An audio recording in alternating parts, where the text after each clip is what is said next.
This next author is one of my all-time favorites. He was to literature what the Gershwin brothers were to music, in my opinion.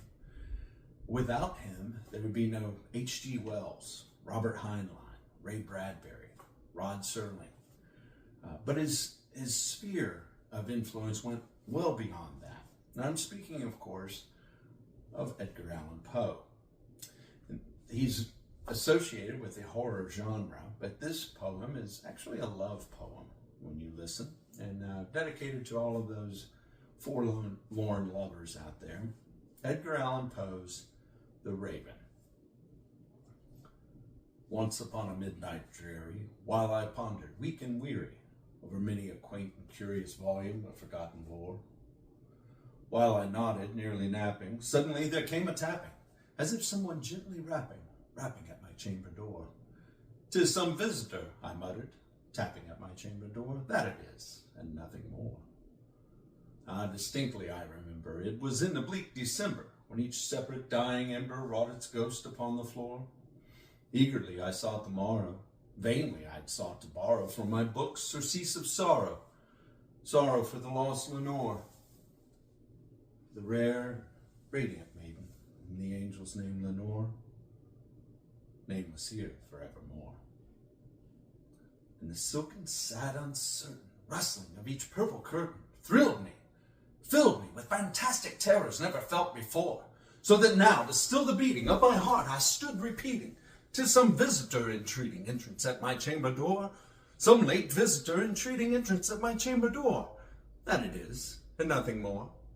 Presently my soul grew stronger, hesitating then no longer. "Sir," said I, "or madam, truly your forgiveness I implore.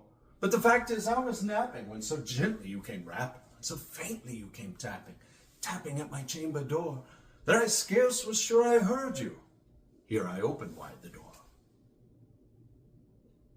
Darkness there, and nothing more.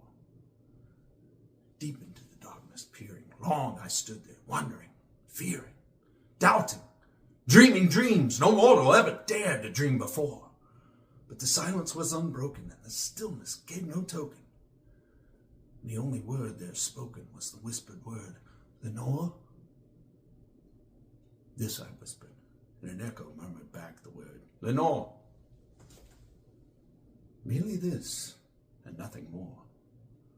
Back into the chamber turning, all my soul within me burning, soon again I heard a tapping, somewhat louder than before. "Surely," said I, "surely that is something at my window lattice. Let me then see what thereat is, and this mystery explore. Let my heart be still a moment, and this mystery explore.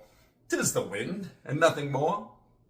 Open here I flung the shutter, when with many a flirt and flutter, in there stepped a stately raven of the saintly days of yore.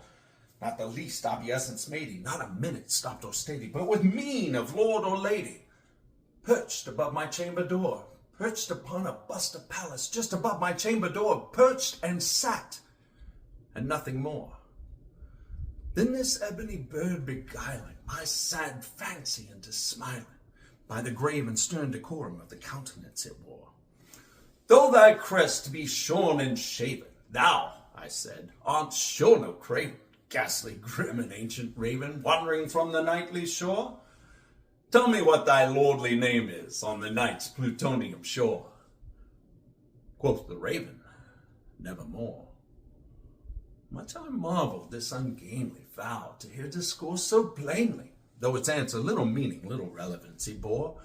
For we cannot help agreeing that no living human being ever yet was blessed with seeing bird above his chamber door, bird or beast upon the sculptured bust above his chamber door, with such name as Nevermore.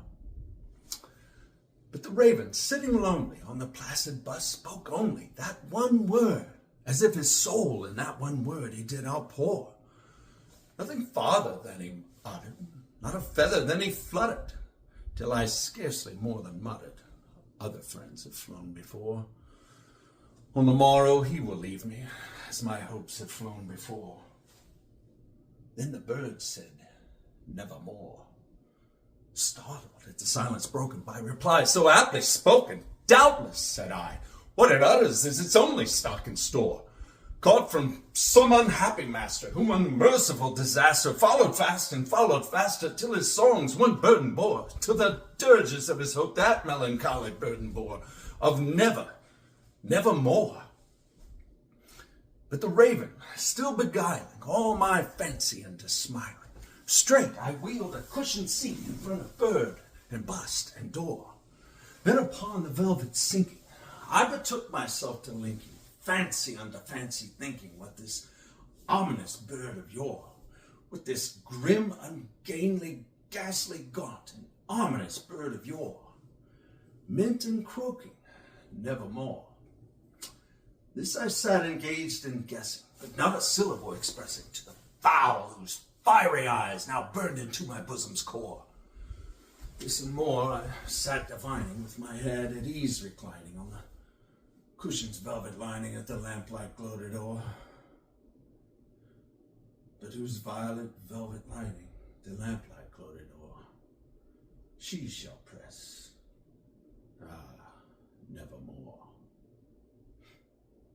Then methought the air grew denser, perfumed from an unseen censer swung by seraphim, whose footfalls tinkled on the tufted floor. Wretch, I cried, thy God hath lent thee, by these angels he has sent thee, respite, and nepenthe from thy memories of Lenore. Quaff, oh quaff this kind nepenthe, and forget this lost Lenore. Quoth the raven, nevermore. Prophet, said I, think of evil, prophet still if bird or devil, whether tempter sent or whether tempest tossed thee here ashore, desolate, yet all undaunted, on this desert land enchanted, on this home by horror haunted. Tell me, truly I implore, is there balm in Gilead? Tell me, I implore. Quoth the raven, nevermore.